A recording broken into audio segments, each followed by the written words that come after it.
Hi, I'm Tara Williams, Dean of Barrett the Honors College at Arizona State University. I am thrilled to invite you to the next Honors Education at Research Universities conference, taking place on ASU's vibrant Tempe campus from May 17th through 20th, 2026. We can't wait to welcome honors colleagues from across the country and beyond for connection, conversation, and inspiration. This year's theme, Access and Honors Education, invites thoughtful discussions about the value, purpose, and future of honors education, with a focus on broadening opportunity and impact.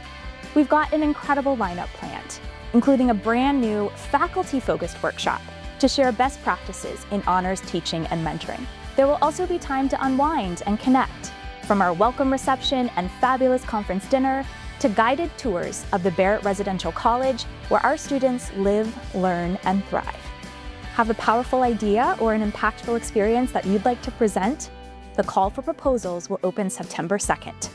And starting that same day, you can also register for an optional pre-conference trip to Sedona, one of the most beautiful places on Earth.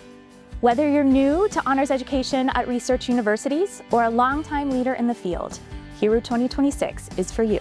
Visit barretthonors.asu.edu/HERU to learn more and register for this meaningful experience.